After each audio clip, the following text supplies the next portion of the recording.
प्रश्नावली 6.4 का जो 5वां प्रश्न है, एक त्रिभुज एबीसी की भुजाओं AB, BC व CA के मध्य बिंदु क्रमशः DE और F हैं।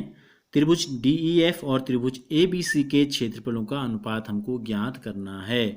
तो देखो क्या दिया है हमें दिया है AB का मध्य बिंदु D है। हमने इस सूचना के आधार पर हमने एक त्रिभुज बनाया। देखो सबसे पहले हमने एक त्रिभुज बना दिया ABC, फिर हमने AB का मिड पॉइंट लिया मध्य बिंदु D, BC का मध्य बिंदु हमने लिया E और AC का मध्य बिंदु हमने लिया F। फिर हमने इन तीनों DEF को मिला के एक त्रिभुज हमने बना दिया। ठीक है, ये दी गई सूचना के आधार पर हमने बनाया। तो जो चीज़ दी गई है, D जो है AB का मध्य बिंदु है, हमको दिया है D जो है वो AB का मध्य बिंदु है। इसका मतलब क्या है? इसका मतलब ये है कि ये जो भुजा यहाँ से यहाँ तक है और ये यहाँ से यहाँ तक बराबर है। तो हम इसको किस प्रकार से लिख सकते हैं? हम ये लिख सकते हैं कि BD या AD जो है AB का आधा है भी लिख सकते हैं।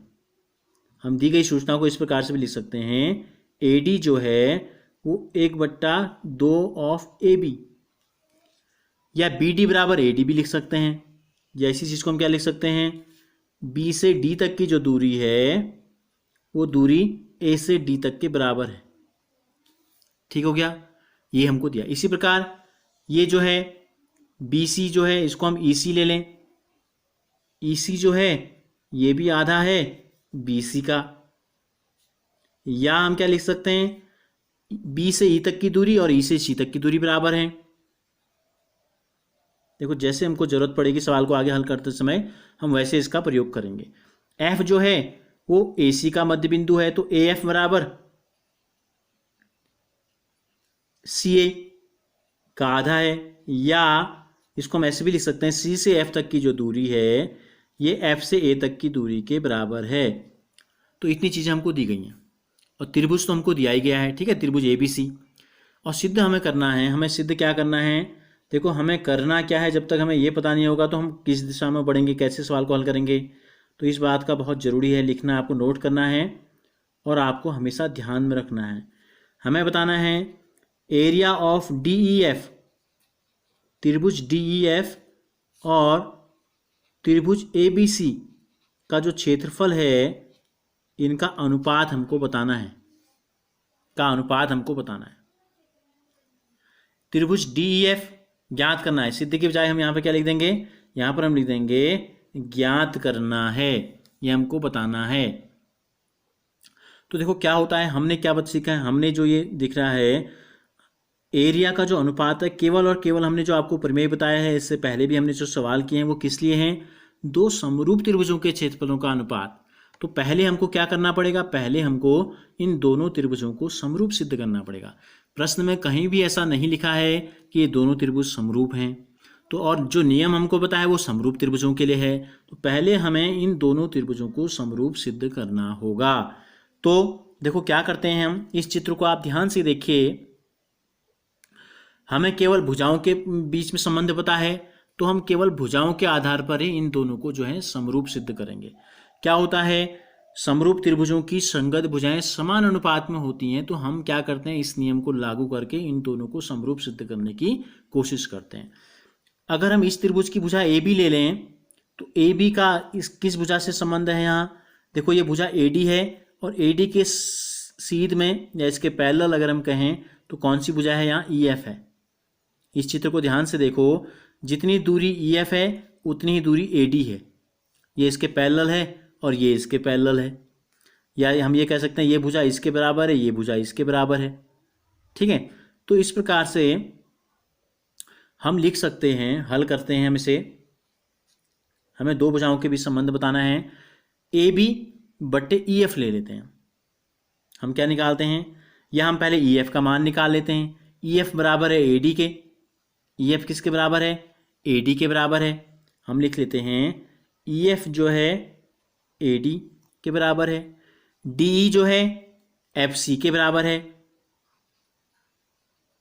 ठीक है, और DF जो है, देखो नीचे शीट में आ जाओ इधर, ये EC के बराबर है। DF जो है ये EC के बराबर है। तो सबसे पहले ये सब चीज़ें किससे लिखा हमने, ये सारी चीज़ें हमने लिखी आकृति से। ठीक हो गया। अब हम क्या करते हैं, भुजाओं का अनुपात निकालते हैं। ए बी, पहले हमें जो त्रिभुज यहाँ छोटे त्रिभुज डी ई एफ लेना है, तो डी ई एफ नीचे लिखते हैं पहले। डी ई एफ की अगर हम भुजा ई एफ ले लें, क्या ले लें अगर हम ई एफ, इसके साथ इस त्रिभुज की भुजा कौन सी लेते हैं, ए बी लेते हैं। ठीक हो गया। ई एफ का मान किसके बराबर है, ए डी के बराबर है। ई एफ का मान जो है ये क्या है, ए डी के बराबर है। ई एफ बट्टे ए बी लेना है हमको, यहाँ लेना है ए बी, बड़े त्रिभुज की भुजा है ए बी। ठीक हो गया। ई एफ को हमने क्या मान लिया, ए डी, यहाँ से बट्टे ए बी। और देखो ए डी का मान हमने यहाँ निकाला है, क्या लिखा है, ए डी बराबर 1/2 ए बी, या हम इसी को ये लिख सकते हैं, 2 को अगर हम गुणा कर दें तो ए बी बराबर, इसको हम इस प्रकार से भी लिख सकते हैं, ए बी बराबर ट्वाइस ए डी। बात एक ही है। तो ए डी को ए डी रहने देते हैं, ए बी की जगह पर रख देते हैं ट्वाइस ए डी। तो ए डी से ए डी कट गया, क्या आ गया 1/2, क्या आ गया 1/2। इसी प्रकार दूसरी भुजाएं लेते हैं, ई एफ हमने ले लिया, डी ई लेते हैं। अब इस त्रिभुज की भुजा डी ई और इस त्रिभुज की भुजा लेते हैं ए सी, डी ई बट्टे ए सी। तो देखो डी ई किसके बराबर है, एफ सी के बराबर है, तो हो जाएगा एफ सी बट्टे ए सी। और एफ सी का मान यहां हम कैसे निकाल सकते हैं, एक बार देख लेते हैं, डी ई बट्टे ए सी, डी ई है, अच्छा डी ई के सामने यहाँ ई सी है, डी ई के सामने कौन सी भुजा है, ई सी भुजा है। तो हम अगर क्या लेंगे, डी ई लेंगे, अच्छा डी ई के सामने एफ सी है, तो डी ई बट्टे ए सी। ठीक हो गया। एफ सी हमने लिख दिया, यहाँ एफ सी कहाँ है, देखो ये है, ठीक है, ये ए एफ हमने लिखा था। ठीक हो गया। या हम इसको एफ सी भी लिख सकते हैं, बात एक ही है। ये देखो ए एफ और एफ सी दोनों क्या हैं, बराबर हैं। तो यहाँ से अगर हम सी ए का मान निकालें या ए सी का मान निकालें तो 2 यहाँ गुणा हो जाएगा, इसको हम ट्वाइस एफ सी लिख सकते हैं। तो ये हो जाएगा F C upon twice F C, F C से एफ सी कट गया, कितना आ गया 1/2 आ गया। इसी प्रकार 2 भुजाएं हमने ले ली, ए डी हमने क्या ली, ई एफ ले ली, डी ई ले ली। ठीक है, ई एफ कौन सी भुजा है, ये भुजा हमने ले ली। ई डी कौन सी भुजा है, ये भुजा हमने, कौन सी बची अब, डी एफ। तो अब हम लेते हैं डी एफ भागा, डी एफ के सामने कौन सी भुजा है, बी सी बट्टे बी सी ले लेते हैं। अब दिया है हमें, ठीक है, डी एफ के सामने क्या है, यहाँ ई सी है, या बी ई हमने इसको लिखा होगा, ई सी हमने लिखा है। तो इसको अगर हम गुणा कर दें यहाँ, तो हमको प्राप्त हो जाएगा बी सी जो है ट्वाइस ई सी के बराबर है। तो पहले तो हम डी एफ का मान लिख लेते हैं, क्या है यहाँ देखो, ई सी बट्टे बी सी। ई सी का मान यहाँ से, बी सी का मान ट्वाइस ई सी है, तो ये हो जाएगा ई सी बट्टे बी सी के स्थान पर हमने लिख दिया ट्वाइस ई सी। ई सी से ई सी कट गया, तो क्या प्राप्त हो गया हमको, 1/2। तो इस त्रिभुज की तीनों भुजाओं का जो अनुपात आ गया, तो हम लिख देंगे सीधे सीधे यहाँ, चूंकि ई एफ बट्टे ए बी बराबर आ गया डी ई बट्टे ए सी बराबर आ गया डी एफ बट्टे बी सी के, और तीनों का मान आ गया 1/2। तो इसलिए त्रिभुज डी ई एफ, त्रिभुज डी ई एफ जो है ये आपका समरूप हो गया त्रिभुज सी ए बी के, या सी बी ए। ये समकोण, ये जहाँ पर ये कोण बन रहा है, ये इसको हमने डी लिया है, ठीक है। तो ये डी से शुरू किया है हमने, तो इसको सी से शुरू करेंगे। ये दोनों क्या हो गए, समरूप हो गए।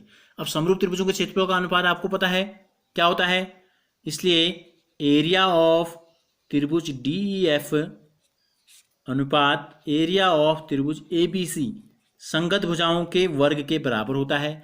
कोई भी 2 संगत भुजाएं ले लेते हैं, पहली वाली ले लें ई एफ बट्टे ए बी का होल स्क्वायर।